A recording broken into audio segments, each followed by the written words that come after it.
Hello, belle âme rebelle, et bienvenue dans ce nouvel épisode du podcast Âme rebelle. Je suis toujours Alexandra, écrivaine intuitive, exploratrice du vivant et messagère d'âme. Aujourd'hui, j'ai très à cœur de te partager un sujet qui touche, j'allais dire, des milliers de femmes, des millions de femmes, mais en fait, non, qui touche tout le monde. Rebelle et sensible. La sensibilité. Voilà ce que nous allons partager aujourd'hui. La sensibilité qui peut être une grande force comme une grande destructrice. Comment transformer sa vulnérabilité en force? C'est ce que nous allons voir dans ce nouvel épisode. Et si ce qu'on a toujours perçu comme une faiblesse était en réalité notre plus grand pouvoir? Si notre sensibilité était en fait une boussole, un langage de notre âme, une passerelle vers notre authenticité. Il est vrai, ceci dit, qu'on vit dans un monde qui valorise énormément la maîtrise, le contrôle, la compétition, qui pousse à la performance. Et si tu n'avais rien à prouver? Et si tu n'avais rien à prouver en fait? À qui que ce soit, même pas à toi-même. Dans ce monde, il faut énormément de courage pour se regarder soi, regarder face à face entre soi et soi, toi et ton intériorité, pour oser ressentir et se ressentir. Ça demande du courage, et encore plus pour l'assumer. Je me suis longtemps sentie trop sensible, beaucoup trop, que je m'étais enfermée dans ce qu'on appelle l'hypersensibilité. Hyper, trop, hyper sensible, hyper émotive, trop touchée, c'est trop intense, trop c'est trop, au point où je m'effaçais de ma propre vie. Peur de trop déranger, peur de trop gêner, peur de ne pas être à la hauteur. Je me suis enfouie dans un silence encombré de croyances, bloqué en dedans de moi-même, de peur d'exister, de peur d'être rejetée, d'être mal aimée. Dans certains moments de ma vie, face au rejet, face à l'incompréhension, face à l'épuisement, ou même au simple fait du changement de mon corps de femme, waouh, c'était si éprouvant que je croyais que cette hypersensibilité était un fardeau. Et puis un jour, je l'ai regardé droit dans les yeux et je l'ai regardé autrement. Parfois, tu sais, il suffit juste de tourner son regard vers un autre angle pour avoir une prise de conscience. J'ai compris en fait que c'était cette même sensibilité qui me permettait d'écrire depuis mon âme.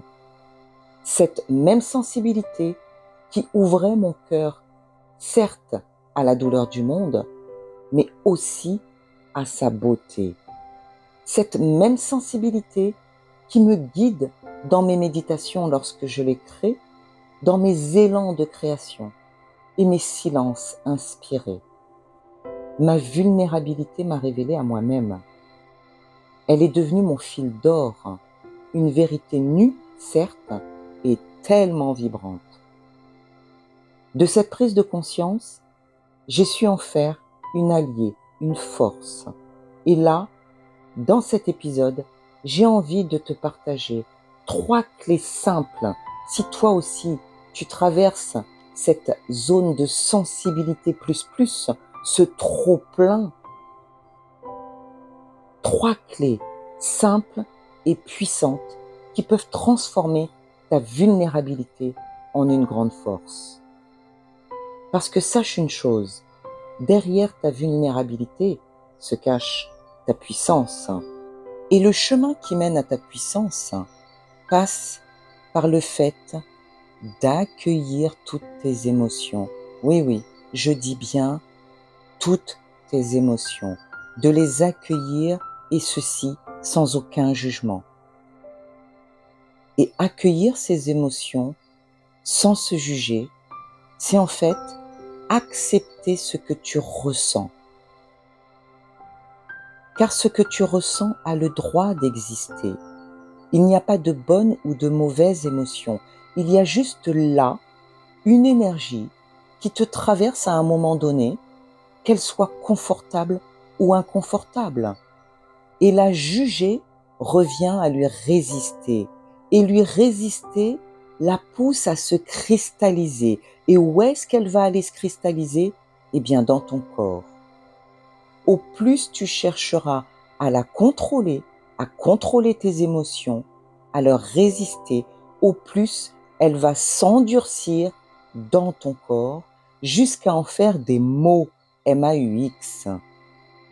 Et au mieux tu vas lâcher prise, tu vas la laisser être, tu vas lui autoriser à exister pleinement, tu vas lui autoriser à te traverser, et ceci sans jugement. Au plus vite tu t'en libères. Pleurer, tu sais, c'est guérir. Trembler, c'est relâcher. Et ressentir, c'est vivre. Et tu es bien vivante. Ta sensibilité parle une langue que seul ton cœur comprend. La deuxième clé, qui est super importante et pas des moindres, est de mettre des mots sur ce que tu vis.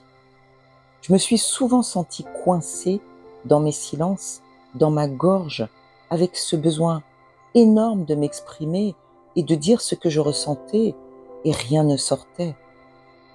C'est là que j'ai capté l'importance de l'expression de soi, s'exprimer, exprimer ce que tu ressens, oui, avec des mots qui peuvent être dits, mais aussi des mots qui peuvent être écrits. Quand tu écris, quand tu parles ou quand tu crées depuis ce que tu ressens, tu libères une énergie immense. Tu transformes en fait l'invisible en matière. Tu désencombres ton esprit. Tu crées de l'espace dans ta tête. Et ça, c'est vital. La troisième clé est d'oser créer depuis l'émotion, c'est-à-dire de t'exprimer sans filtre. Danse tes colères, écris tes peines, chante ta joie, afin de ne pas griller ton disque dur interne. Ta vulnérabilité est une source inépuisable d'inspiration. C'est elle qui fait de toi une âme rebelle, une âme vivante et libre. Un message d'âme à âme que j'ai envie de t'exprimer ici. Je ressens ta détresse. Tu n'es pas seule, belle âme, à ressentir si fort en toi. Et tu n'es pas faible, tu es vivante. Ta douceur à elle toute seule, c'est déjà ta révolution. Ta sensibilité, c'est ton super pouvoir. Et ce monde a grand besoin de cœurs ouverts, de voix vraies, de présence lumineuse comme la tienne. Sois fier de ce que tu ressens. Sois l'expression même de tout ce que tu es, authentique et amoureuse de la vie et de l'amour. C'est là que ta puissance émerge. En mettant en place ces 3 clés dans ta vie, accueillir tes émotions sans te juger, déposer ce que tu ressens par écrit ou à voix haute, en chantant, en dansant, créer ta vie de rêve alignée à tes valeurs depuis tes émotions. Car, vérité, ta puissance se cache là où tu te caches encore. Alors, I see you. Montre-toi, révèle-toi, brille. Grand merci de partager cet épisode à une autre âme sensible qui se sent en ce moment submergée par sa sensibilité, afin qu'elle puisse récupérer elle aussi ces 3 clés. Et grand merci à toi de m'avoir écouté d'âme à âme. Tu peux aussi t'abonner si ce que je te partage au travers de tous ces podcasts t'inspire pour ne rien manquer des prochains épisodes. Un like, un petit mot doux dans mes commentaires pour me soutenir à faire vivre ce podcast. Merci, merci, grand merci à toi. Et souviens-toi, être soi dans un monde qui attend toute autre chose, c'est déjà une forme de révolution. Et n'oublie jamais que ton âme est rebelle et que ton essence est précieuse. Love sur toi.